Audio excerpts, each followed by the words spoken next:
You are tuned in to Almost 30 Podcast, baby. Us. It's us. It's your mothers. It's Linz and Krista. Welcome to the show. Thanks for being here. If this is your first time, hiya. You want to... Okay, let's start again. Okay. Hello. You are tuned in to Almost 30 Podcast. What's happening? It's Linz and Krista. Thanks for being here. If this is your first time, welcome. We've been doing this for about 7 years now. Mm-hmm. We've been saying that for 2 years. Yeah, it changes. I just do what I want it to be. People have been asking me my age lately, and I'm lying. Isn't that crazy? Oh, that's crazy. I'm like, I think I'm blah, blah, blah. And I'm just like, whoa. But I'm like, I'm not taking it too seriously. It's just a lie that I'm telling. We'll unpack that later. I feel like in this day and age, our age is actually kind of like young. I don't feel like it. I don't know. I don't feel anything. That's my business, not your business. Totally. You know, I don't want you to know my business of my age. Yeah, I guess it's young. We're very young. Young and sprightly. Yo, when we're 50, we're going to be like, yo, remember when we were 35? Beep. I'm 35. Krista's 30. I'm 28. But I do think about when I was in my early 20s, I'm like, I was a child. I think about the fact that I thought that I would get married at 26. And I'm like, you're a child bride. Totally. You were a child bride. 100%. But that's what our parents did. For sure. Our parents. No shade if you got married to the love of your life when you were 26. Peace and blessings. I was not mature enough to have done that. Oh no. And I wasn't like who I was attracted to was not mate material. Yeah, that's a good point. You know, it was that's a very good point. It was like a match for where I was at. So if you did find your match at that age, I'm actually impressed with where you were at. I think too at that age, I was looking for more of the spark. I appreciate the men that I was with, but yeah, I was very much looking for the spark in chemistry, number one over anything. Yes. And I think like maybe say more about this. Do you feel like it was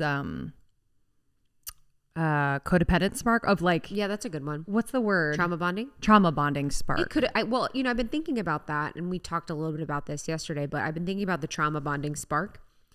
And I'm like, the trauma bonding spark is also very important too, because for me, the trauma bonding spark has provided really important karmic lessons. Yes. And information and things that I needed to go through. For sure. So if I was aware enough, I could have maybe seen that and been like, I see a trauma spark, and then done my own work or searching. But I'm really grateful for that magnetism of that, because it really brought me through some things that I really needed that relationship to co-create, to see within myself. For sure. I mean, it's essential. I think a lot of us shame our early relationships. Like, oh God, that was such a dumpster fire. And it's like, that was exactly what we needed to experience, the contrast that we needed to experience in order to know ourselves better and also know what we really deserve. Yep. And kind of, up level in that way. Bring back trauma bonding. Make trauma bonding cool again. Great again. Trauma bonding is good. But I think it's always going to happen, right? Like we have those parts of us that maybe didn't get fed or nurtured by our parents. And so we try to seek it in our partner. And so that's always going to happen, even if it's with your person or your partner that you're with. Yeah, that's a good point. Because it's like we all have trauma. Yeah. And we're all trying to bond to people anyways. So it's not like you both could come perfectly healed to one another. No. No one's ever going to be perfectly healed. So, in the co-creation of those relationships, it was just really, really important. I don't know how we got here. I'm not sure either. But anyway. I mean, anyway. When we rip, we rip.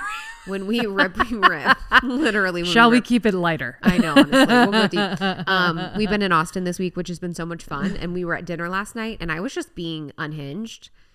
And I said something. I was like, it was to a group of 5, and we're all sitting there, and I'm like, I was basically like, this place is a dump. Yeah. Or something. And we're sitting in like beautiful. It's beautiful. Like a beautiful restaurant. Granted, the service wasn't great, but service sucked. And I just was like, guys, this place is a dump. And I was like, oh my gosh, I'm Terry. I'm my mom. Yeah. I'll say unhinged things that usually hit. Usually they're a surprise and they fucking hit. But I was just thinking, my mom says unhinged things that used to horrify me. And that if my child was there, they'd be horrified at what I say. But I feel like there's a part of Terry that's, that part can be respectable. Because it's like, it's like a no filter, but there's also like not caring too much about how the truth of how you're feeling affects other people. It's just saying the truth, which can be a nice example. Kind of iconic. Yeah. Yeah. Traumatizing for a child, but iconic for me as I get older. Well, it's because now I love that in myself. So if you're someone that has a mother or father that just tells it like it is, very honest, lets it rip, it can be healing. Totally. You can see them as your inspiration for speaking your truth. It's like when I got steak last night, and I'm surprised you didn't say it, but sometimes Crystal will be like, ew, disgusting. Makes me puke. Puke, puke, puke. And I'm like about to cut into my steak. Oh no, yesterday someone was talking about their elixir. They're like, I had this amazing elixir. I have cacao and mushrooms and cordyceps, and I'll put some froth goat milk on top of it. And I'm like, bleh, bleh, bleh, I know. I'm like, let people have their experience, please. Bleh, bleh. Sometimes you just got to let it rip. I'm going to bleh over your pea protein, okay? I know. I was thinking lately, I'm like, I need to chill on having so many powders in my life. We have powdered elixirs, powdered proteins, powdered greens, powdered everything. I'm like, my body actually doesn't want to be ingesting as many powders as I do. Yeah, I completely know. Especially with things that aren't there's a lot of stuff in it. Yes. Sometimes I wonder, There's too much. I'm always skeptical about like ingredients. We try to do the best we can, but I'm like, how is that all working together? 100%.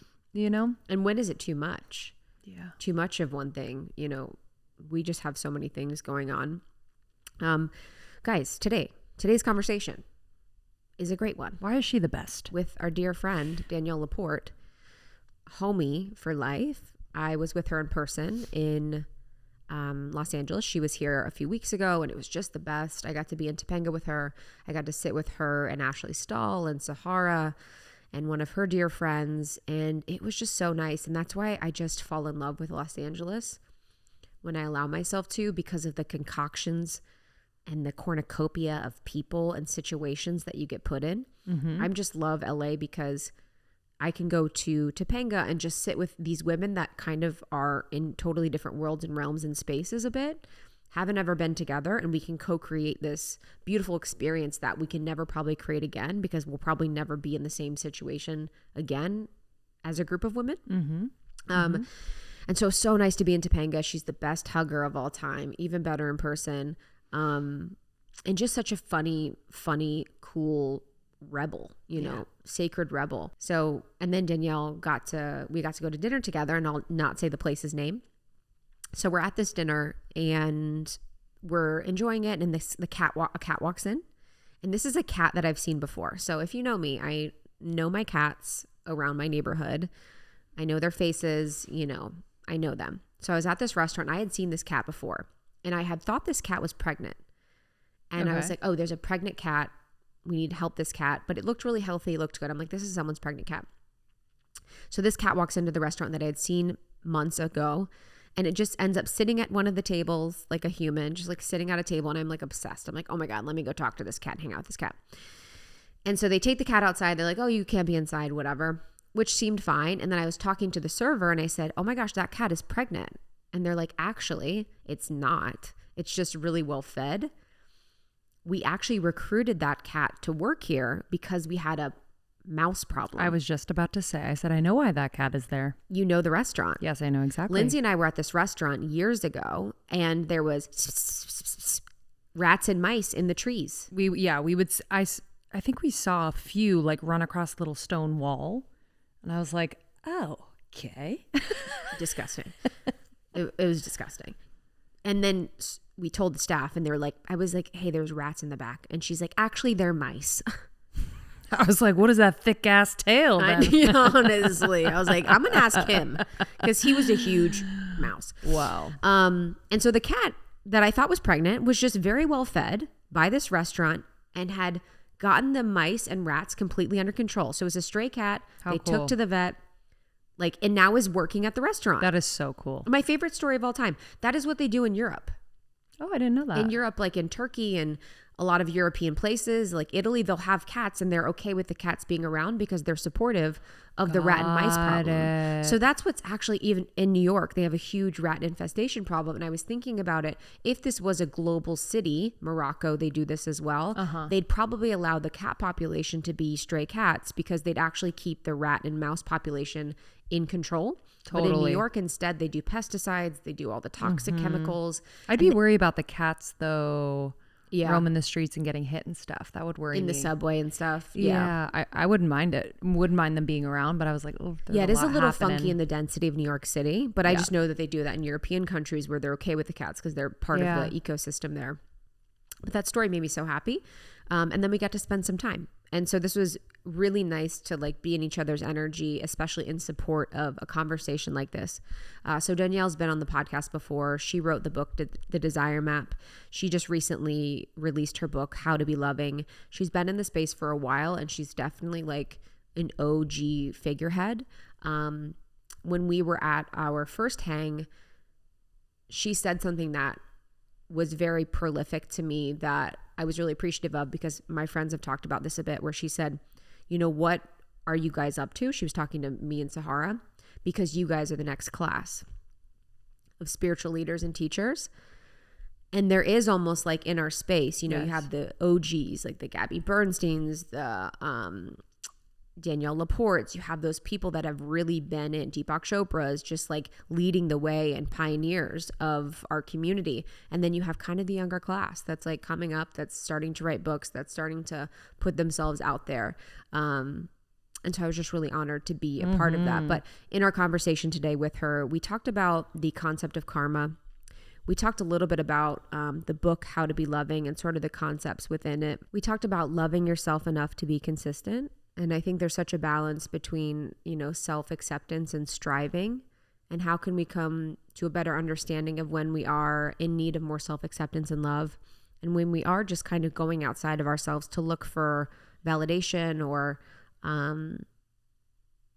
a striving, like an energy outside of ourselves rather than like an energy within. What about what's the consistent piece? Like consistency of showing up to anything? Yeah. Could be routines. Yeah. Could be your passion. Could be your relationship. Yes.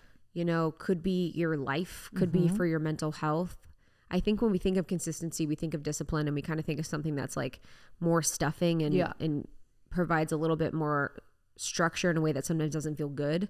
But I do think for anything that matters to you, consistency is so important. And we see this with people that we coach for podcasting. You know, a lot of it really is consistency. And it's like thinking about the moments, because I have them in my everyday, where I'm tempted not to be consistent.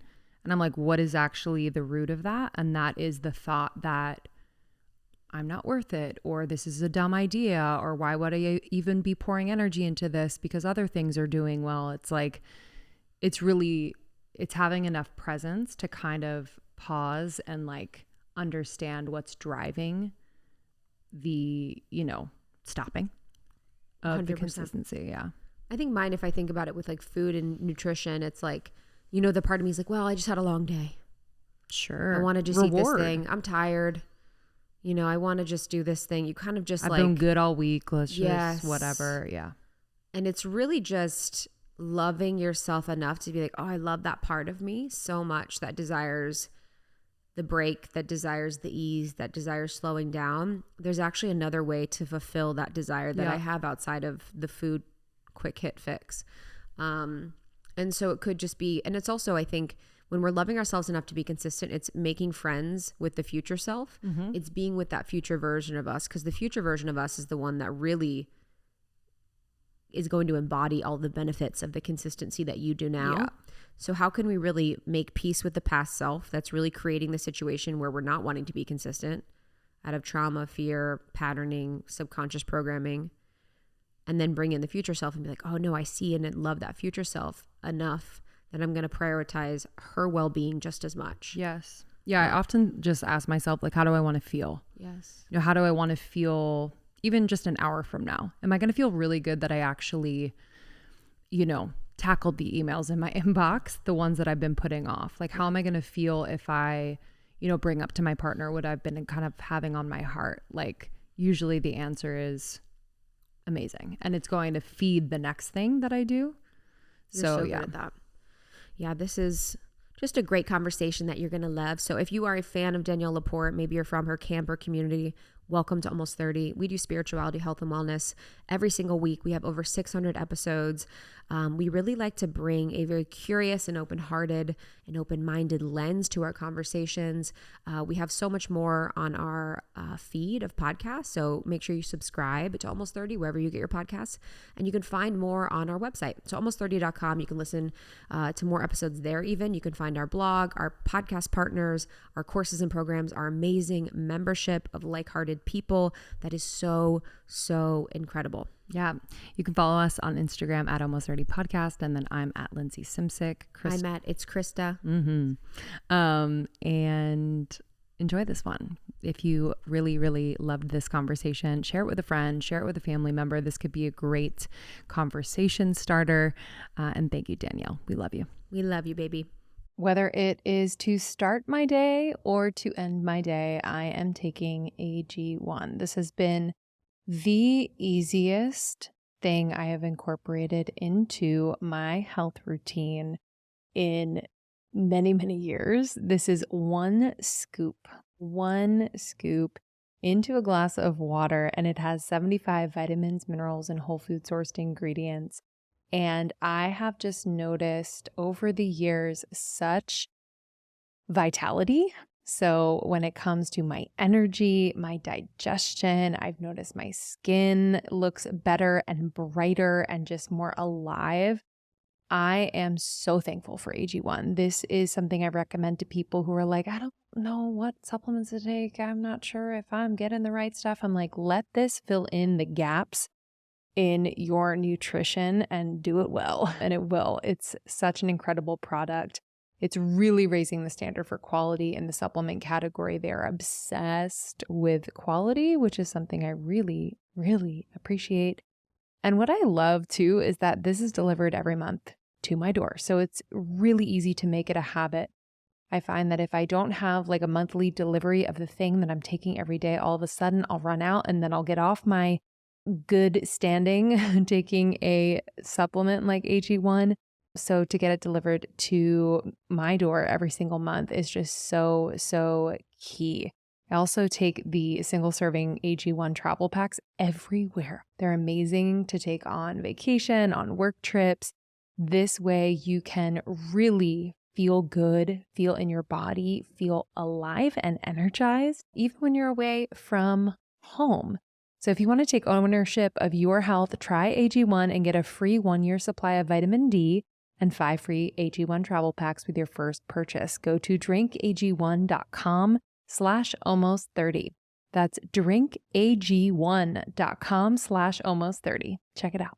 Last summer, my husband and I took a trip to Italy for a wedding, and oh my gosh. Okay, so this experience was so special because I actually spent time before leaving for Italy to learn some of the basic phrases and words that I wanted to be using on this trip. And I learned them in Italian.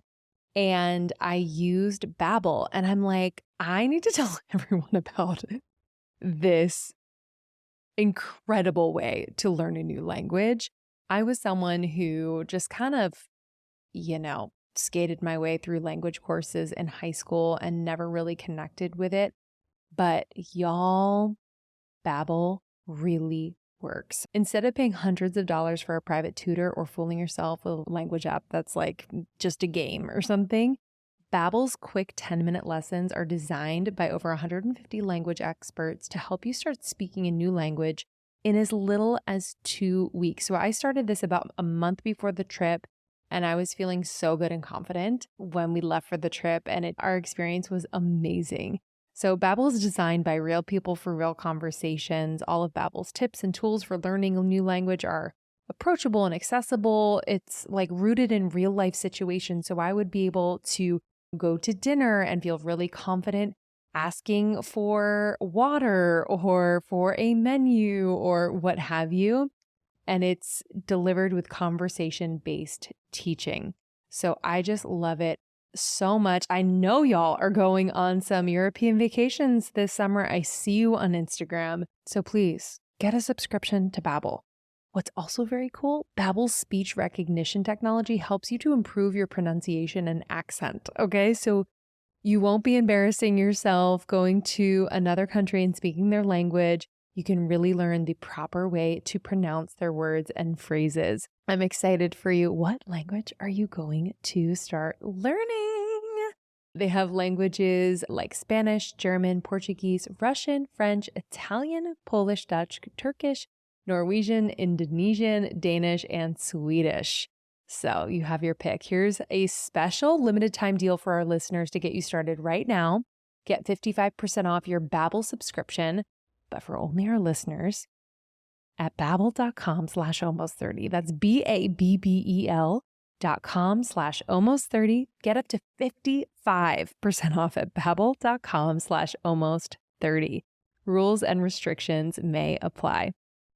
Hi. With my mom. With my pseudo mother today. I was actually talking to Kimberly Snyder about you. And then I was talking to someone else about you. And they were saying that you're the best hugger. They're like, they were at the dinner and they're like, whenever you walked by, they wanted you to hug them. Wanted a hug. Yeah. Like, she's the best hugger. I was like, I completely agree. Me mama. I just want to be around you, but I'm so grateful that you're here. We've been talking offline about a bunch of different things, but I think it's going to be really pertinent today to just kind of unpack a lot of different topics. I kind of want to do like a little charcuterie board of things, not going deep on anything, but just things that I've been percolating and thinking about. And the first one was like a continuation of our conversation that we had. We are at Commune, and you just seem like you're in such a beautiful whole place in your life. You know, there's obviously things that come up, but I was thinking about this chapter of your life, and you're someone with so much wisdom and grace. What would you call this chapter of your life, or how would you describe it? I was just writing about this actually. I think we have spiritual seasons, spring, summer, fall, winter. And I think I'm in my spiritual winter. And I think we keep cycling through, like, who knows, next month or maybe next year or a few years, I'll move back into a spiritual spring. But I feel this kind of austerity. There's been like some radical simplifying. I feel, I also feel some bleakness some days with, really concerned about the state of the world. I feel like I am really getting clear, like, this is so cheese, but there's a reason, like the light really is within. And I also feel invincible. It's that, who was the poet? Camus. It was in the darkest winter I found in me an invincible summer. I feel that, like, it's been, I've had a lot of health struggles the last couple of years. Just annoying. Not like fight for my life stuff, just like grind through life stuff. You're like, if it was darker, I'd get more attention. Yeah. I always felt like you're like, where's the drama? A near-death experience would be so good for my brand. Oh my God. Because I could come back and say, I brought this for you. And really all I can say is, like, I've been grinding it out for a few decades. Take what you want, leave the rest. 100%. You're like, this is my job and career now. And this is what I have to show. But when you talk about, some of the journey, there has been the dark night of the soul and like a true dark night of the soul. And I know we were chatting about this before, but I'd love to sort of unpack that, because I think it's now thrown around by a lot of different people. It's now sort of made trivial, but it's actually very not. So I'd love for you to give your perspective on the dark night of the soul. So glad. There are characteristics to dark night of the soul. And, I'd been through some stuff, health challenge, divorce, loss, some public humiliation. Those were challenging. That was actually not the dark night of my soul. And when I was really in it, I, of course, started to research everybody else's dark night of the soul. And I was reading a lot of St. John of the Cross, a lot of Catholic, Christian mystics.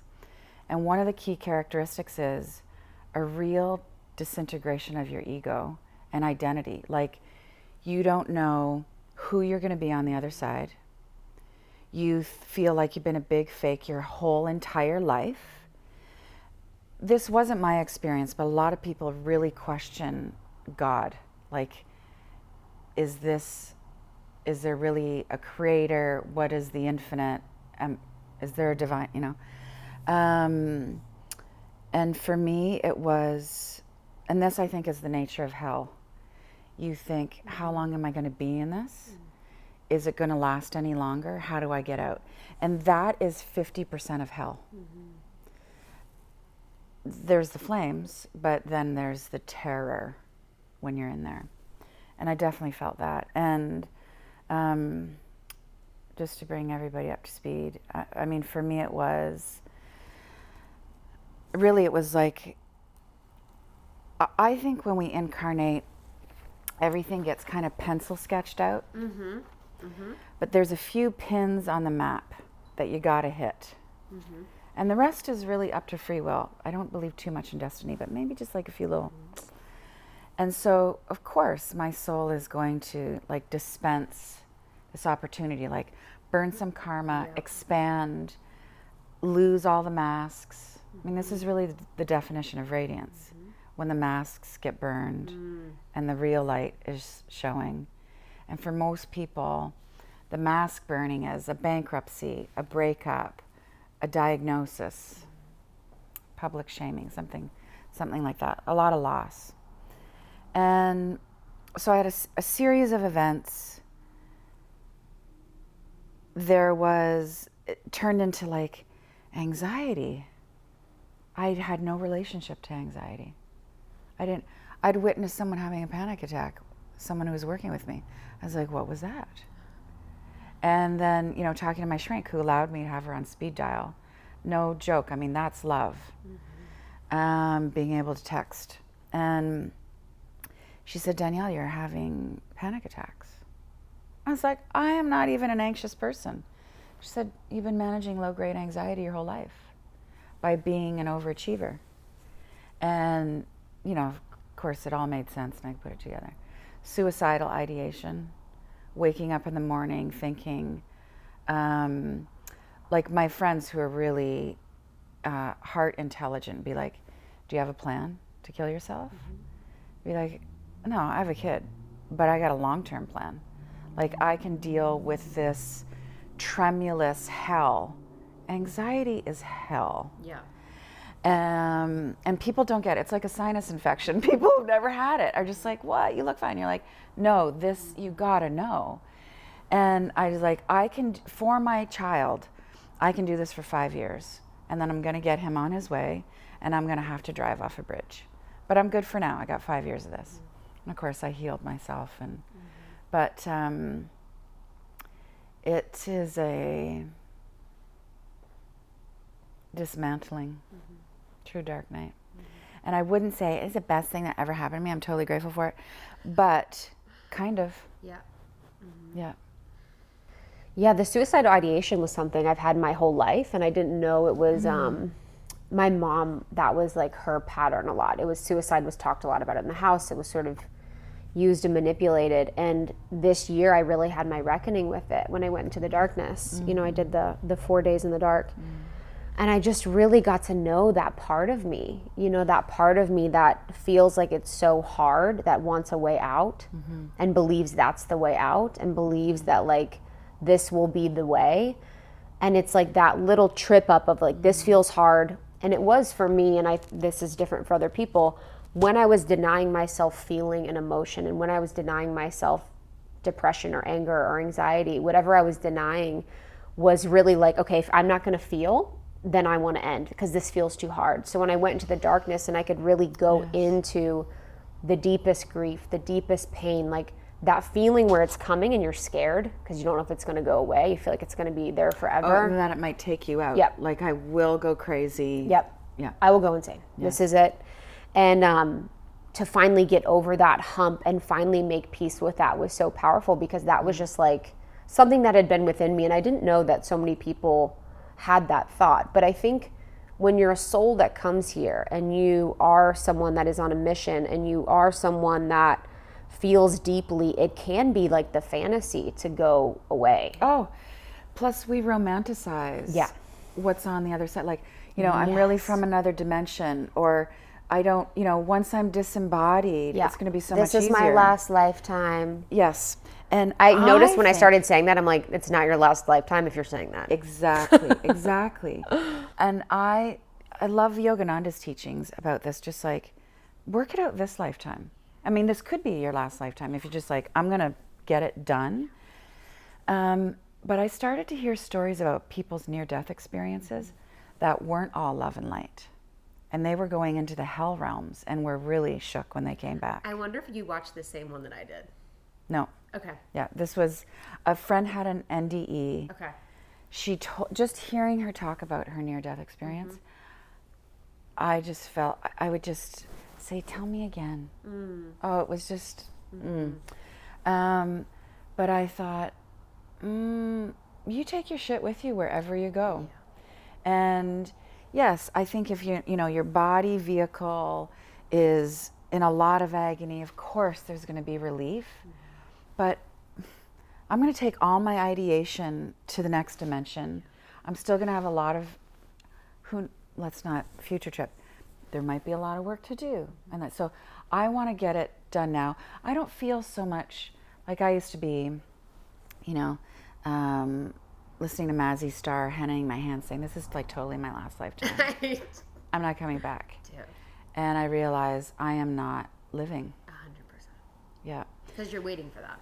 But something about your ideation had me think about strength and the wanting out. So, you know, I've been dealing with respiratory stuff, heavy metals poisoning, mold, toxification, all this stuff.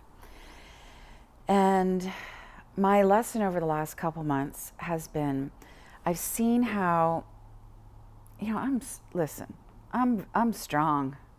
I'm invincible, except I keep this little pocket where I feel I need attention, I need sympathy, I need a break. How dare you? Yeah, but, so it was the last bastion for me of like, I actually don't need the attention. I don't need the sympathy. Yes, I want love. I want reciprocity. Oh my gosh, I'm so into loving intimacy with yes, I want to be met, all those things. And I warrant respect. However, there's that little, I'm sure it's as vast as my light, but there's that unhealed, wounded part of myself, my shadow self, my inner child, my ego. I was just like, love me because I'm broken in this.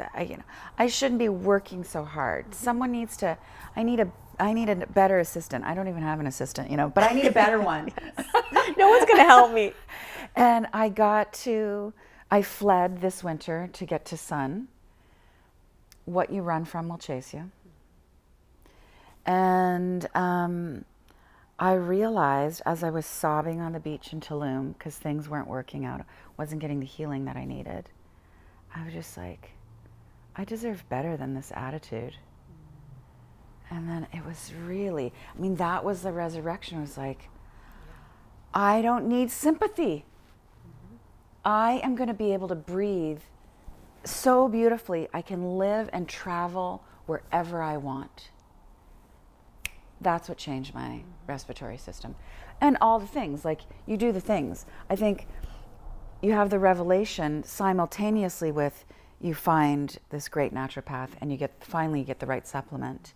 You got it in or out or all those things. But I still have times when I just think, I want off this ride. I would call it like micro-suicidal ideation. And I just go, I'm strong. And that's it, isn't it? Like, I'm strong, not like I'm going to push through this lifetime, but it's like, I give faith to my godliness. I finally trust myself. You know why we're strong? We chose to be here. Victory. I'm in. Yep. And I will be watching my language. I was going to say, I want to be. Let's go even further. Like, I am the antidote. I'm the antidote for my own life and for this time in humanity. I remember one time I was in one of my lowest, and I was walking across, those insignificant moments. I was walking across my bedroom just by the dresser. I remember exactly where I was, and I was like, I couldn't believe what was happening, the public humiliation thing. So much going on in my personal life. And I remember my soul going, you hate this, but I love it. I'm learning so much. Yes. And it was just this clear as day message about the things that I'd been going through and the mission that I came here for, and the reminder that our souls love the challenge. They love the friction. They love the discrepancy. They love the journey of it all. And what a joy it is to be in a human body. And that reminder, when we're so flippantly saying we want to leave it, that there's so much opportunity here for us, for growth, for love, for coming back to self. But what we're talking about, that I think about almost daily, is the conversation or difference between striving and then self-acceptance. So there's that voice you have in your head that's like, I want to rest, I want help, I need another assistant. When is that voice in needance of nurturing and truth and love? And then when is that voice actually the voice that's not supporting your life and your journey? And when does that voice need to be alchemized to the true voice? So how do you balance that with like the self-love? We want to love all parts. We want to love ourselves as we are, but then there are lower parts of us that are really keeping us small. Most powerful spiritual thing I've ever been told from the most powerful esoteric teacher, take breaks. It's revolutionary. Just take breaks. Yeah. So less plowing for me. And I used to think, I can bend time. I can get across town. I got a 15-minute drive. I will get there in 7 minutes because the green lights, et cetera, et cetera. Angels are going to lift my chariot to the meeting, right? There's a certain angel that you pray to for parking spots. Yeah. I'll never forgot that. Yeah. I'm like, okay. So there was the whole period of my life where I thought, I'm so powerful. I'm just going to surround my car in light and not plug the meter. And then like $900 in parking tickets later, I was like, I live in reality. Oh my God. Yeah. With parking tickets now, if I get one, I say thank you, God. If I don't get one, I say thank you, God. Because I'm just like, we're not going to be acting like this ain't me. Yeah. So the taking breaks is actually bending time. Like I can rest and expand at the same time. I can rest and expand. And really, I think my most powerful counsel these days is treat yourself like a 5-year-old. They need breaks. You need naps. You need to eat at the same time every day. And you need to get good sleep. That's self-love, and every mystic has been talking about that for thousands of years. It's that basic. And then, you have the other side of metaphysics, which is, self-crucifixion and all the withdrawal, desire and aversion and all those things. Meditation has taught me, this is on the good days, it doesn't always happen. But I've gone through a period where meditation feels like the true reality. Like that is, I'm awake in meditation.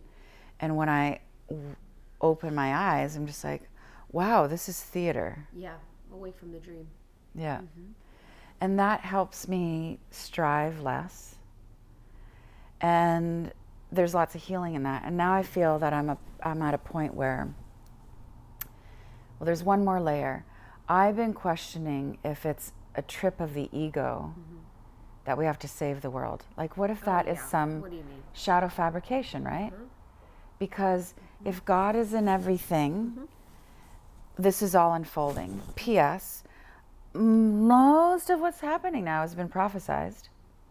And there are no accidents. And Jesus got the wheel. Well, anyone that wants to save the world, it's like, what do you want to save the world from? Like, what are you perceiving to save the world from? And what's your perception of like what you could specifically do that would save the world? It's always, all the teachings and the channelings that have come through recently are not save the world, it's save yourself. Yeah, save yourself. Figure out a way to be the example. And this is, the Buddha. It's like, how can you be the example for your community and for yourselves. And I think that's like different than what we've been taught through like Judeo-Christian with Jesus, like Jesus as the person, the martyr, as you know, as it was perceived. Who knows if that was the truth, but there's the perception that we need to give, or we need to sacrifice, or we need to change other people to like help change the world, but it really starts from within. And people really focusing on their own work, really focusing on their own healing, really focusing on even their community and relationships. There's so much that can be done in our own lives that we have control of that's not changing the world. You know, and sometimes those desires are futile. And if you are vastly creating your own reality, then start by creating a healthy body, right speech, true intimate relationships. Start there, it ripples out. And as any mystic knows, you get in there, you're just like, oh, I love everybody. And, you know, I say a prayer when I put something in the garbage because I feel connected to the plastic, the earth, the soil, the, you know, may this decompose. Like, you start to feel connected. And your tone changes. Everything changes. And, you know, with vibration, you know, the work of Joe Dispenza or any of the Heart Map Institute work, you know, we know topics like entrainment. You know, if you are vibrating at the highest frequency, you will elevate the frequency of those around you. And there is research around the collective consciousness. You know, the recent Nobel Prize winner did a lot of work on the collective consciousness. So if we are raising our own consciousness, raising our own awareness, then we are going to impact everyone around us, which seems radical and it's unseen. So that's the hard part, is the ego doesn't get fulfilled by knowing that it has by saying that it has the highest vibration, but not the knowance that it's like the vibration that's going to entrain others. I have a really great visual for this. Imagine that your thoughts are like little spheres of light, little light marbles that hang out. And like attracts like, universal. This is physics. And so you have some positive thoughts hanging out here. It's going to pull more positive thinking out of you. And that creates this cluster. Same goes for negative thinking. So you're walking around with these little, these clusters, these little beacons of energy in your auric field, just a bubble. For most of us, it's 2 feet. For some masters, it's many miles. And that's the little flashing sign that says gratitude, positivity, goodwill, kindness. And what do you get? Everybody's like, oh, there's that. And also the unseen forces they're hovering, saying, where's it? Life wants to heal. The universe favors love. And I've been talking about this with manifestation just this week, is that the energy field will not recognize selfish desires. So if you have a selfish desire, if your bucket list is just you are not going to get assistance from, let's say, you know, the angelic realm, because that's not love. It's supporting love. You want to love? Oh, we are going to come down with synchronicities, with ease. You're going to sleep at night, right? Now, someone might be thinking, yeah, but lots of people are selfish and they're manifesting. Yes, that's because manifestation is a technology, and any bozo and beauty can do it. Have the vision, make it sensual, feed it over and over. Think it. You can still be insecure, broken, nasty, greedy on the inside. It's just how we're going to use the technology. You're getting things, manifesting things, will be so much more graceful and, bonus, so much more rewarding when you get there, when you are doing something on behalf of the heart, on behalf of the collective. You are not going to, and I can, you know, speak to this personally, you're not going to get there and think, oh, crush that goal, slayed that, next thing. No, you actually get there, you rest, and you use all the energy, all that nectar from that success, and it goes down your path and you ride it. You become a surfer instead of a grinder. Very big difference. The universe does not recognize selfish desires. Yeah, when I realized that manifestation was like matrix play, that you're like, this is like turning dials, and that's what my guides always show me, like turning dials in the matrix. I want this, and I also realized that, you know, the universe isn't a capitalist. So the universe actually doesn't work in the way of law of attraction all the time, because then we would just say, I get this thing, I want this thing. It's not going to give us the selfish desires that you talk about. It's not going to give us the things that are not of the heart. And what I've been able to manifest have been the things that I've been the least attached to. The least, the grip has been the least. And that's been such an interesting factor in the world of manifestation. Okay, so you guys know that on this show, we give you tools to show up in your life in a bigger, more empowered, more connected, healthier way. And today's sponsor is not only a company we love and have been using for a while, they also align perfectly with our mission, Banyan Botanicals. So Banyan Botanicals is an Ayurveda-inspired wellness company that offers tons of free education on Ayurveda. So if you're like, Ayurveda what? Please go to their website because you're going to learn so much. Ayurveda translates as the science of life, and it's an ancient yet timeless healing modality. It looks at the whole person, body, mind, and spirit, and offers so many tools to help us take control of our health and realign with our true selves. I have loved incorporating Ayurvedic practices into my everyday, whether it's my nutrition or lifestyle. And Banyan Botanicals is our go-to shop for like all the Ayurvedic products, including herbal blends for sleep, vitality, immune health, adaptogen-packed drink mixes, and more. I wanted to share one of my favorites that I got recently is the Kitchery kit. So Krista and I went to Fiji years ago. It was like a little gift to ourselves after our Australian tour. And we had amazing Kitchery every day in Fiji for breakfast. And so I got the Kitchery kit and I was like, I'm going to make this for breakfast. So I've been having it for breakfast. It comes with the yellow mung dal, the basmati rice, the Kitchery spice mix, and the cultured ghee. And y'all, it is just so warming, nourishing. My body loves it. And it's like really easy to make. They have just easy to follow instructions that I know you're going to love. I also have some of their herbal oils. So I have the daily massage oil, which is so great. The sleep easy oil. I'm an oil gal. Not sure if you knew that, but it's so amazing. So all of their products are just so thoughtful. The quality is amazing, and you can absolutely incorporate more Ayurvedic practices into your life with Banyan Botanical products. You can trust the quality and integrity. They are a certified B Corp. They're organic, sustainably sourced, and fairly traded. So I'm excited for you to try. Today, they're offering you a super great deal, 20% off your first Banyan order with code ALMOST30. You can find Banyan Botanicals products on Amazon, Thrive Market, and their own site. Today, they're offering you a great deal. Get 20% off your first Banyan order with code ALMOST30. Just go to banyanbotanicals.com/almost30. That's www.banyanbotanicals.com/almost30 and enter the promo code almost30 at checkout. Enjoy. Y'all, I had to tell you, I'm so excited, and I wanted to make sure that you knew that we are hosting a free online virtual event called Nature Camp. So Almost 30 does camps twice a year, and it is online virtual retreats that you can join for free with some of the best healers, teachers, and leaders in the business. And we just signed on some of our favorites to join us for Nature Camp. Y'all know him. Y'all love him. It is Zach Bush. Zach Bush will be facilitating an amazing session during camp. And we also signed on Sa De Simone, who's incredible. He's going to be leading us through a movement. We have Mia Magic doing manifestation using the elements. We have Dr. Jolene Brighton, who's going to be teaching us about honoring our body and our cycles.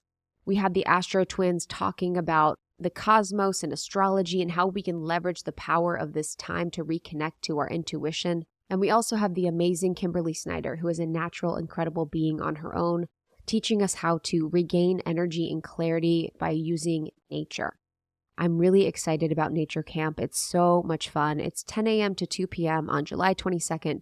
Again, it's completely free. It's something that we do for our community as we get excited to open up our membership again, and something that we really just want to offer as a way to connect with yourself, connect with your body, and connect with the world. So these incredible speakers, teachers, and healers do not do this often. They're not people that do a lot of public events and speaking, so it's a very, very special opportunity for you to join.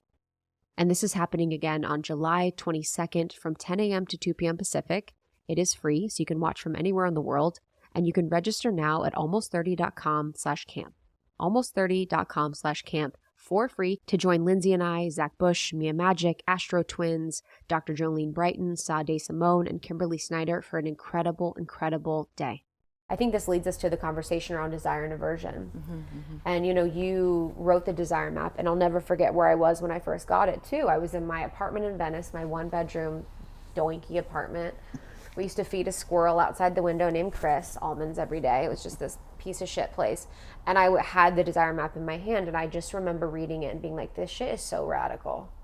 Because this is such a silly example, but for so long I was like, I want to run a marathon. And the desire map made that light bulb go off, like, I don't want to run a marathon. I want to have the feeling of saying I ran a marathon to people. And so they're like, whoa, she ran a marathon. Respect her. Like, she's able to do things. And just having the feeling of understanding my desires more. So what's been your evolution with that book and the feeling of desire? Because I know you talk a lot about desire and aversion, so I'd love to explore that. Okay, so first, desire map. How do you want to feel? That was this question.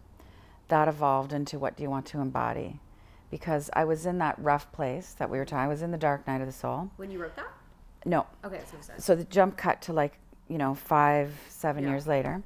And a friend calls me, and at that point, people were checking on me. Like, are you okay? Are you going to off yourself? We're going to bring some food over. So I thought, oh, another friend is calling to check on me. Yeah. We hadn't talked in a long time. Why were they calling you to ask you that, though? This was dark night of the soul time. Got it. Right? Right? And a friend who I hadn't spoken to in a long time called, and she didn't know the state I was in. And I'd just been like bawling my eyes out in my living room before she called. And the conversation just flowed to her first. How you doing? She was in a rough place. And I was a friend. We do what we do. We witness and we listen and we're loving and, you got this and how can I support? And she had to go. And, my pain didn't get attended to. And I felt amazing. Yeah. And I feel so close to God. I feel so loving. I feel so loved. It has nothing to do with me being in a good mood. And you're getting out of your story. And I got out of my story. Yeah. And that's a great term, actually, because the story is astral waters. It's all the lower chakras. And that is where feelings come from. Feelings and emotions. Now, we could debate about what's a feeling, what's an emotion. Doesn't matter. Feelings, for a lot of us, are also thoughts. There's the thoughts that come from clear mental acuity. Those are not emotional. That's just discernment, clear seeing, which is actually a function of the heart. So just more, research into what? Astral, emotions. And it wasn't, I did have a moment of oh my God, I got this wrong. And, this is, desire map's like a thing. I didn't get it wrong. It's just that's not the end of the story. You have to use your feelings as a global positioning system. Because, so many women would come up to me after gigs and say, I had no idea that my feelings matter. Because my dad put me through school and I'm working in this law firm, and I'd just be like, sister, okay, everybody, your feelings matter. Don't stop there. So yes, spend as long as you need to, a couple years, a decade. How do you want to feel? Create a life based on that. Let's move on. What do you want to embody? I want to be loved no matter what. Doesn't matter what someone says to me, how traffic is, what's in my DMs, how, whether I'm 20 pounds, whatever. Love, compassion, that's warriorship. I don't want to be thrown off center. I don't want anything to pull me out of my heart. Happens a dozen times a day. I want to speak consistently. I want my text to be compassionate. And when you start aspiring for that, for embodiment, again, I'll use the word, the tone changes. You hear it in people, you see it in people. It's a text that says, instead of saying, I'm waiting for you, You text and you say, just wondering how you are. Everything good? Can't wait to see you.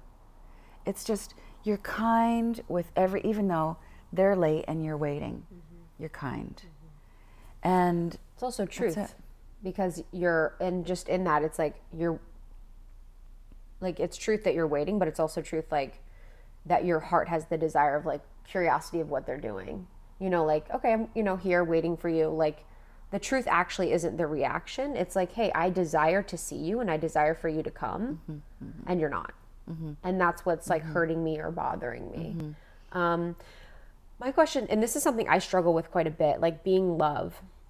That's the desire, but also there's a part of me that feels like if I am love, that I won't be able to have off-color humor, off-color opinions, to talk shit, to like say whatever. It's like, I have a feeling that if I'm love, I have to be this certain ideal of like almost flaccid or almost like, I know. How do you work with that? I know. Sometimes I think to myself, Thich Nhat Hanh would not be sitting around talking shit like I am right now. And then I justify it. It's like, well, he's not in this space. He's not an entrepreneur. He'd have to know who's who and who's doing what. Totally. If he saw them, he would talk shit. Did they buy their way on the list? Yeah. It's hard work. I know. I just think it's hard work. And I think we can be like, you're so funny. You're so funny. I don't think people, because, there's so much deep stuff, but like, you are funny. Yeah. Deep funny. And just so happens I feel the same way about myself. I know, bitch. Real recognize real. Actually, one of my favorite career moments was I was speaking at Grace Cathedral in San Francisco. So I'm like, I'm in a cathedral. And my son, he was about 12 or 13. He came to see me. We were traveling together. And after my gig, I was like, so what'd you think? And he was like, you're kind of like a comedian. Like, are you meaning to be like funny or spiritual? And I was like, oh my God, that's the best compliment ever. I think there is a way to be funny and be in right speech. There's that. I think there's a long list of words I won't even speak anymore. I'm going to say something really intimate. Yeah. I don't use the word fuck during sex anymore. Oh, I love that. Why? Yeah. Because I think negative energies are just waiting to come in during a root chakra, sexual, lot of dark energy can come through. And that word is so charged and heavy that to use it during those moments, it's an invitation for something to jump on you. That is not the person you want jumping you. So it's that kind of degree of awareness and promise. And I can also tell you, for me, you can say a lot of other words in bed that will get you to the place you want to go, That's our next podcast. Words to use in bed that are not fuck. With Danielle LaPorte. I can't wait to ask you, man, what kind of things you use in bed. I have to say, talking dirty, though, is underrated. It's underrated. But I think you could even talk dirty from a place of consciousness. Yes. Like, I'm aware of what I'm saying. This isn't diminutive. I'm not, I'm going to consciously go into this place. It's not, degrading. You know what it is? Or what it's not? It's not programmed smut. Hey. And so much of our language is programmed. So much of all the ideologies, the personality tests, I'm a this and therefore that. I'm a Virgo and la la la. I'm an entrepreneur. It looks like this. And this goes back to parenting. Like with my son, we didn't say, I hate broccoli. Why would you hate broccoli? It's why would we hate anything? Oh, wow. We say, I don't like broccoli. I don't want broccoli. It's that, it's conscious, like, listen, and this is the cross to bear, Krista, is, we know that words are magnetic, that sound is a vibration that carries an energy that you're going to attract more of. So we have to be mindful. And sometimes it'll mean like, oh, I'm feeling like such a boring Thich Nhat Hanh because I want to say that one fucking thing. And we have to reserve. And my experience is you get more powerful and you get funnier. And your vision, your capacity to see things, the more mindful I am with my sound vibration, the more psychic I become. There's a relationship. And actually, the esoteric of that relationship is the second chakra right underneath the navel that is all about creative will has a very special relationship with the fifth chakra, with the voice. So the will, the idea, the vision actually comes from the root. And it just sends a signal up. Now, hopefully, your heart filters that. Is this a good thing to desire? Is this aligned with love? Okay, I'm going to commit to that desire. And then your voice makes it so. And then I think there is kind of a get out of jail free card sometimes where we can soak things in a good intention and crack the joke. And, you know, the jester is always the wise. The jester is the person to watch. And this has been very interesting, watching the jesters over the last 3-4 years of human unfolding. And, you know, I was just saying to a friend last night, it's so interesting. You never know who the hero is going to be. And it's, in my estimation, it's been the comedians these last few years. Yeah. Mm-hmm. And the addicts, the recovered addicts. Yeah. I think it's alchemy. I was talking about it's the alchemy in the truest sense, you know, because I was talking to someone who was saying that. They're like, you have such a beautiful way of like cutting when we're there, cutting it back up. Because that's, and to be an alchemist in that way is like the greatest gift, you know, and that's a lot of energy, subtle energy reading too. You're like, okay, this feels tense. How could we move it back to comfort? How can we move it back to joy? How can we move it from a state that feels a little bit too serious? Because we're all just too serious. And that's where I've had a hard time within our space. Like, we're just too ego. Yeah, too ego. I think I've overextended on the writer, the intellectual, the philosopher, because I really love to learn about people. I'm here to study. And so sharing that so much online or on the podcast, like, has become a huge part of me. And that's easy for me because it's safer. But it's like, I'm sort of ready to move beyond that because I'm like done sharing the things. Like, I'm done. Not sharing the things, I'm just done. Focused so much on like the depth of everything and ready to like bring more levity. Well, and we know you're smart now. Yeah, exactly. You know, like you've got your cred, you have your knowledge, and we trust your lived experience. And that's all anybody has anyway, is their lived experience. Like I'm even noticing, you know, your pendant, is that a dagger? Yeah. You cut up. I can tell from your humor and the way you cut is you're actively trying to love yourself. Deeply. Yeah. So it makes me trust you. It's like, wow, you're doing the work. And so if you're doing the work, you're generating some compassion. You are going to have that for somebody else. You're not going to say, you're not going to leave them hanging. You're going to go scoop them up. Yeah. And I've also, just on this, I've noticed with me being into my humor, I had a video, my friends and I went to a concert the other night. It was hilarious. We got like a party bus. It was just back to our 20s. And I was like, we should all do a dance to a song, like in the party bus. So we all did our own dances to a song. I did my dance and I was like, watch the video because my friend shared me a video and I was like, whoa, that is like the true me. But I have such a fear of when I am in comedy or play or that type of thing, of not being beautiful. And I really realized that. I was like, oh, if I'm smart, I can control. Hello, blah, blah, blah. 3/4 portrait. Yes, I can control how I look, how my body looks. I can be tight, whatever. And so it's that, I realized that. I was like, wow, I'm really afraid to not be seen as beautiful or not be seen as attractive. And that is the fear if I am to step into like just being more silly, loosey-goosey, that there's going to be faces or movements that I do or things that I do where I can't control how I look. So was your dance on the bus super goof? So goof. Unbelievable. That's great. The goofiest of goof. Yeah. And I looked at it and I was watching him like, oh, that's the real me. Yeah. Like, I hadn't seen that in a long time. I was like, oh, that's the real me. I'm really grateful that I saw that. But yeah, it was just super goof. I mean, I looked like Everyone was dressed in like short ass skirts. I was dressed like a total dude. So I was everyone's boyfriend that night. I was wearing a jean denim jacket, a baggy shirt, like a hair back in a pony, like truly just like everyone's boyfriend all night.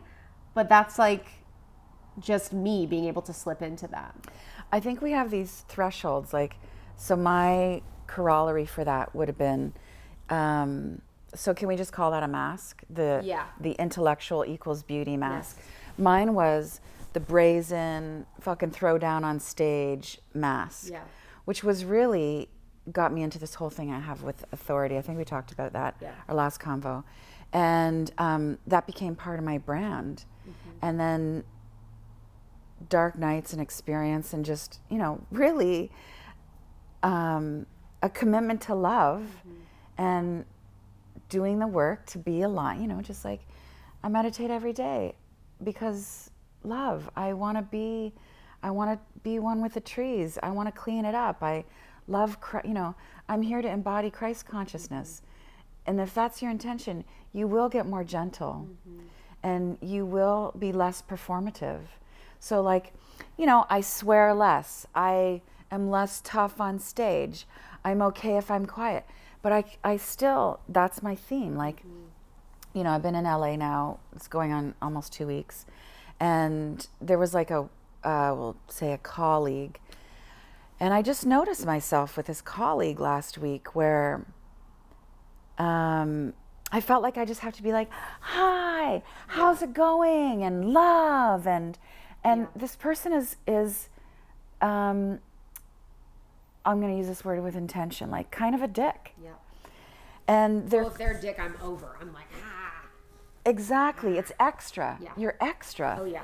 And I just thought, you know, and they have obviously the woundedness and hence the, you know, they're kind of cold and arrogant. And I could just see myself, this kind of agitation performance. And I know everybody listening is relating to this right now. It's happening with somebody for some reason. And I thought, I know who I am. Why am I uncomfortable with this person and kind of do this thing? And one, it's actually a loving impulse. I give it a bit of credit. Like, they're in pain.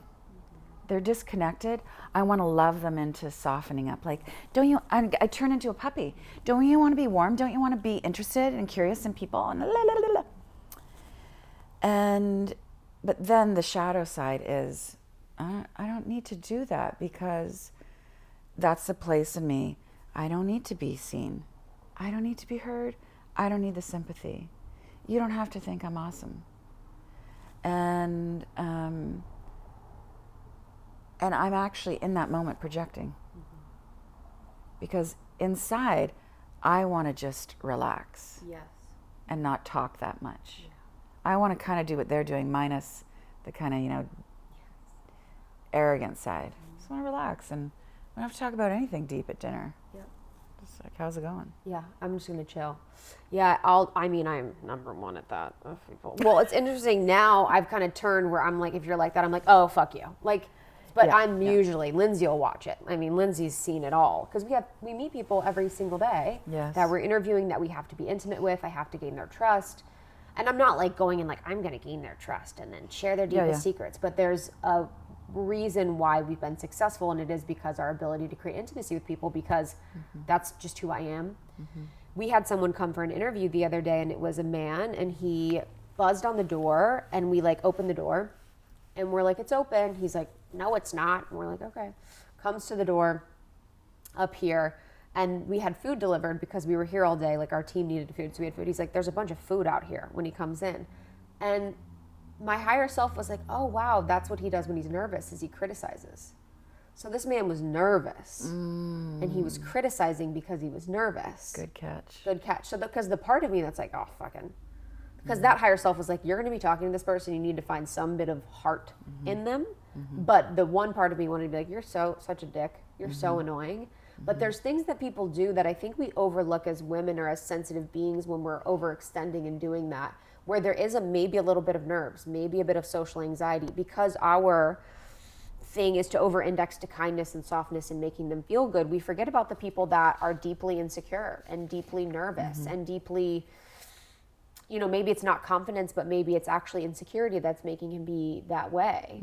And I spent so much of my life doing that comforting of the person that I had to have a few years where I really focused on the relationships where I didn't have to do that, because that was my focus. If there was someone there that I was uncomfortable with, I was going to make them like me. I was going to figure it out, make a joke, self-deprecate, give them everything, blah, blah, blah, blah, blah. And I had to actually like drop a lot of those relationships with people because that was so exhausting for me to do.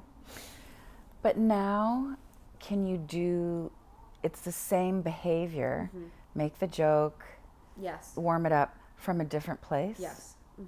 Yeah, I think I want to be the mother queen in all situations, right? So when I move into inner child mode, I don't want to say, oh, we got you this food. Yeah. Let me love you into being better. Let me love you into okayness. Yeah. Where I get in like, this is about me, and that same situation, I know that one, and I would just be like, I fucking got this catered. Yeah. And, you know, I'd be a little, and I would push out the so-called welcoming vibe. And on a good day now, I can see someone scared and be like, it's okay. Come on in. Yeah.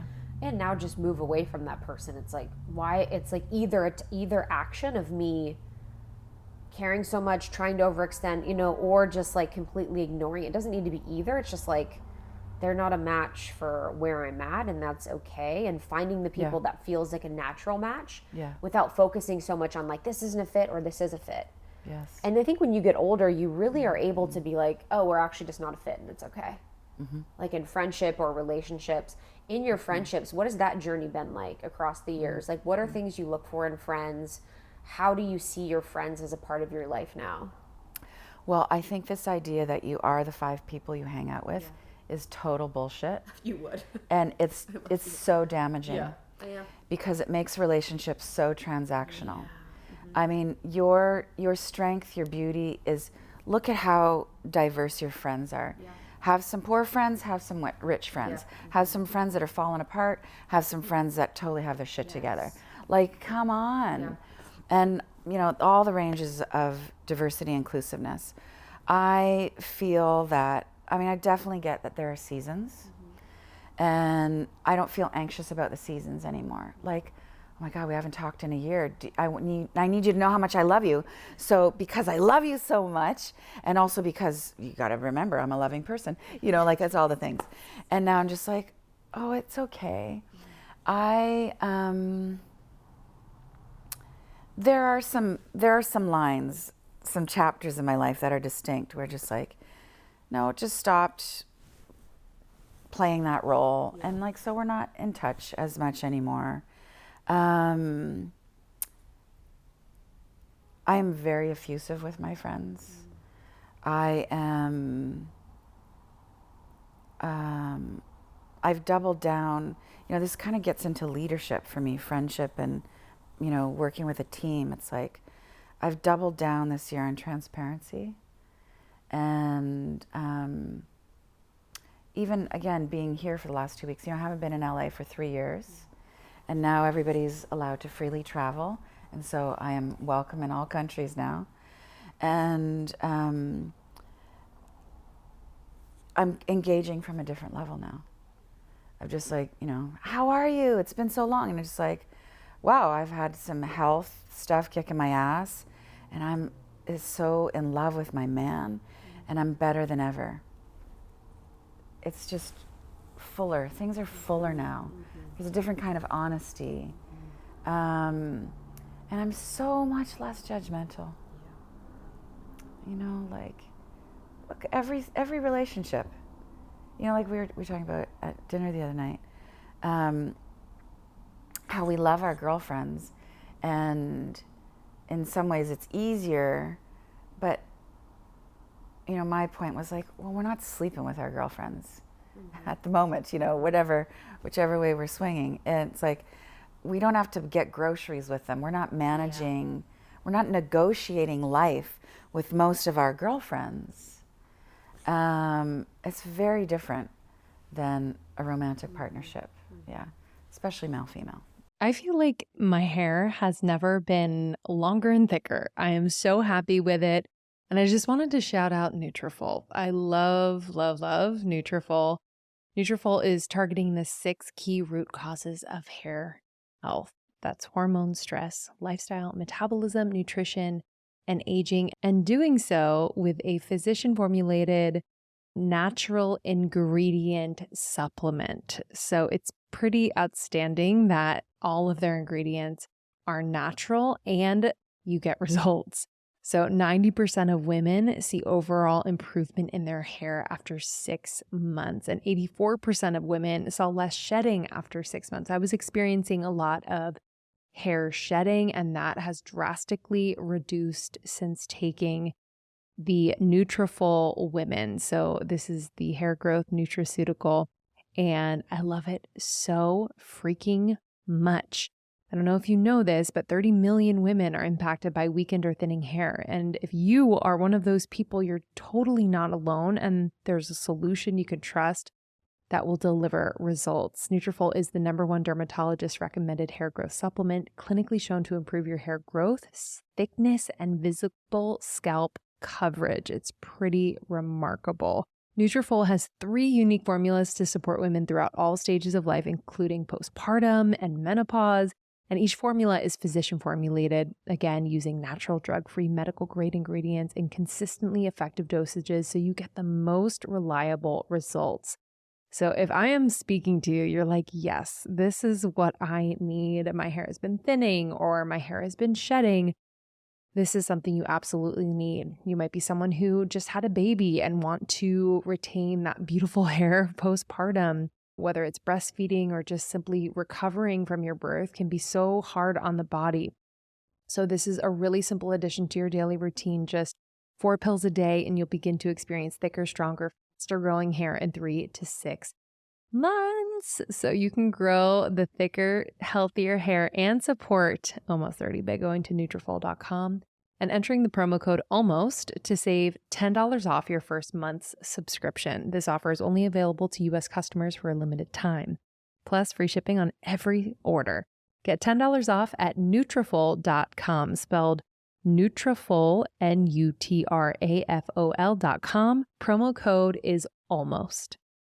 I think that's such an interesting point about the 5 people that you surround yourself with, and I want to just talk about that a little bit, because I do remember a moment in time, or the moments in time, where I've felt incredibly unaligned in my life, where I've felt like just unaligned, whether it was in my work, in my personal relationships, blah, blah, blah, in my social media, whatever the heck my life consists of.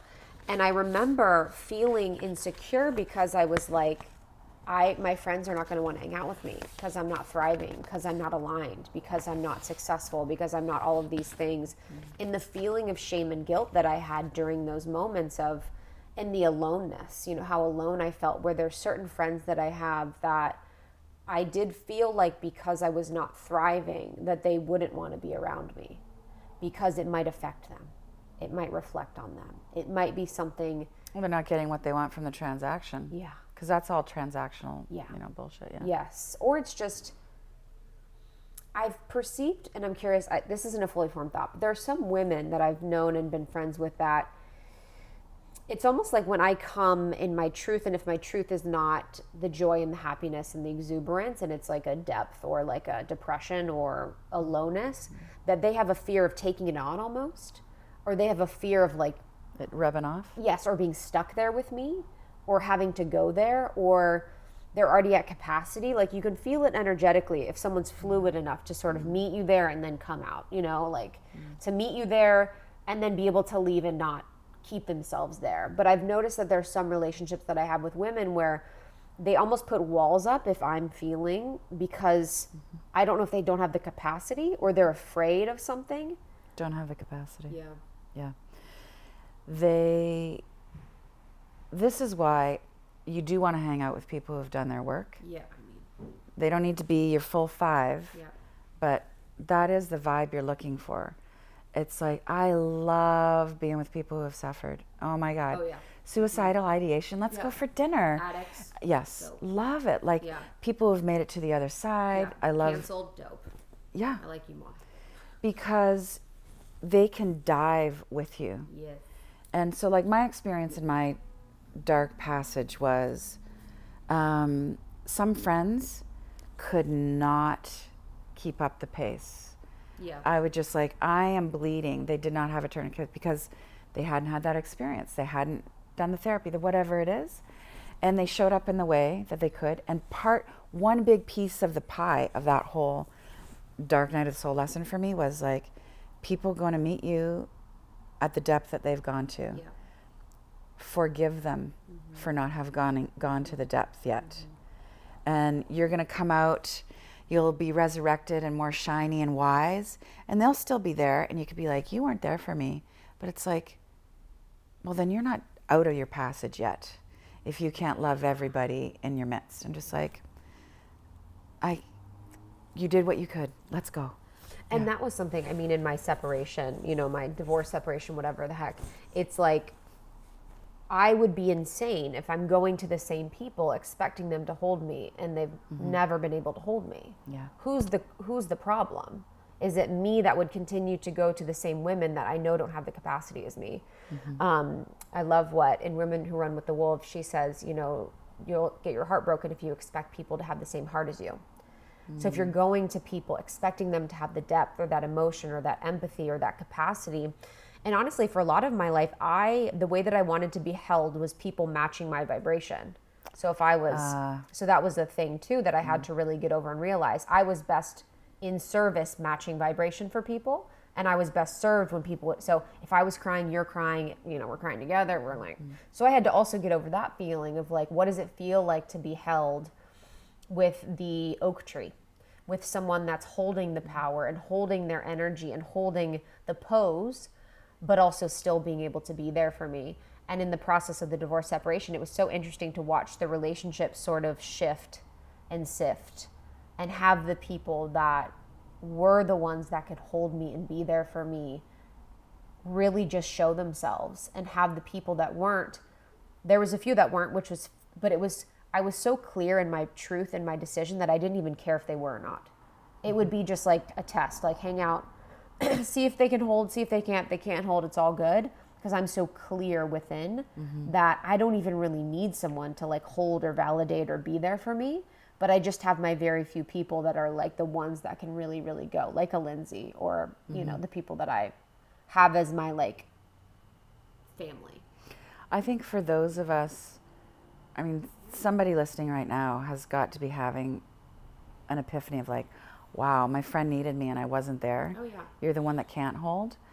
And then you go through it and you're like, oh, it is really healing to go back to people and say, I couldn't be there for you then because I didn't get it. It's just a beautiful full circle moment. I've even done that in small scenarios with weddings. Like people would have weddings, and I'm so grateful I had my wedding because I realized how people want to be held during wedding times.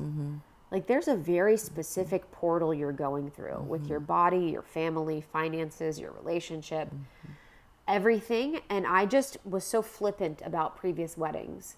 Not so, you know, no one would say she's a flippant guest, but I would just be like there. I'd be like, hey, yeah, like, dinner's great. You look beautiful. Yeah. And now I am like, fucking, you're in there. I'm Let's have in a it. ceremony. And I would pedestalize them, and I'd not see them as a human. I'd be like, hey, like, because they were like on stage. I mean, I have a habit of pedestalizing. So I was like pedestalizing them, and I wasn't like being a human, like, what's up? How are you doing? And just the way that I can be there with people in that process has shifted so much too. But I really love that point of just recognizing that in people. So I guess, how do you suggest? Wait till you have a baby. Oh my God. It's amazing. Yeah, how women will rally for you. That is half of the experience. Yeah. Did you find more for or more against? Because I do feel like there's a lot of stories too that women have about things. What kind of stories? Maybe it's like, this is so hard, just wait till they regress. You know, the kind of like you have your baby and you're like, it's all good. And they're like, just wait. Wait till they're walking. Oh yeah, no. Yeah, uninvited. Yeah. Yeah, yeah. I need to go home and nurse. Yeah. No, I had, my friends were, there was so much I didn't get. Like how the protective nature, I was like, you are so overprotected, protective. Or the, how loose and tolerant they were with children. I was like, your child's gonna run wild, you know. And then I just like, oh, that was wisdom. Wisdom. And there's, yeah. And I remember my friends were informed enough, like, don't come over and take the baby so I can clean the house. They let you be with the baby and they clean the house. Yeah. So desire and aversion, two sides of the same coin. So behind everything you don't want to have happen is a desire for the opposite. And when you get that, it really changes what you go after. So it's like, I only want to hang out with people that are at a certain vibration, or I don't like the cold. You will attract all that stuff because what you run from chases you. And so you'll always want to be with certain kind of people. You'll always need certain kind of weather, certain kind of clothes. And that is contracted consciousness. So my point there that I just want to kind of cram in is you should look at what is repulsing you. Because you are definitely creating things that are the opposite of that to chase, and it is burning your energy, and it will lead to a dead end. Like if all you need is the home to be happy because you don't want to be homeless or you don't want to be stuck in this, small town or whatever it is, it's just goals on top of goals, which are just really you running from stuff you don't like. Yeah. Just become more unbotherable. And what are you repulsing right now? Well, I did really have a story about cold for a long time, and it's still there. I still work on it. You live in Vancouver. It's cold. It's cold, but my heat's always cranked, and I always have, so I started swimming in a very cold ocean. And by swimming, I mean I get in and I get out and go, oh my God, I'm so enlightened because I just did that, but I want to cry.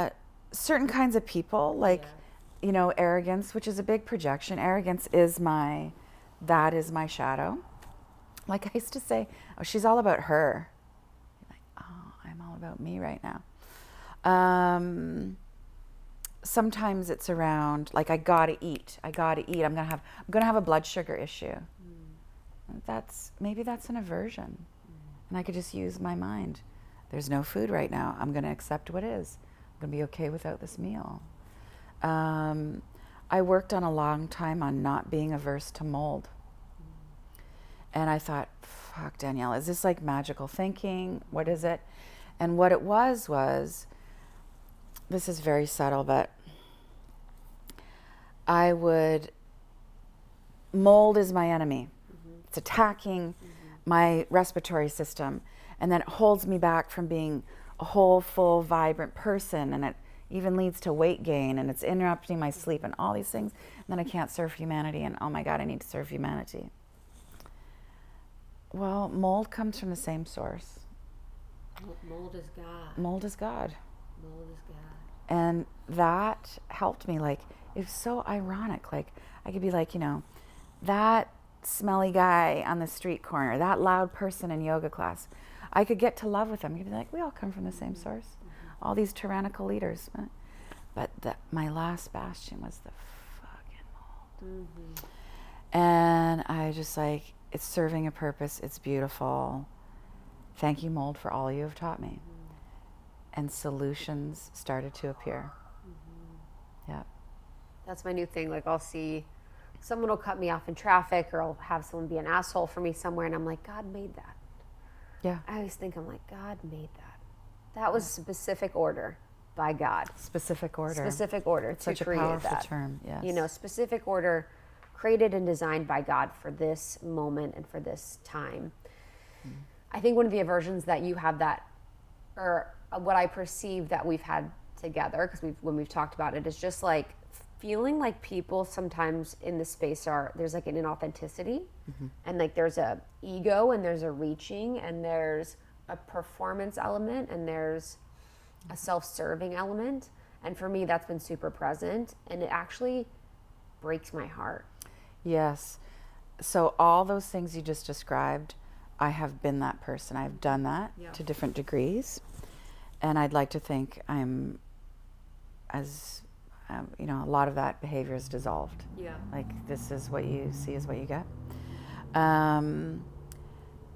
With that aversion now, I just feel I have faith that they're going to get it, and that helps a lot. Like, and I have to really be clean with this, because how it would be, it'd be like, oh, they're going to have their dark night of the soul and wake up. I was going to say.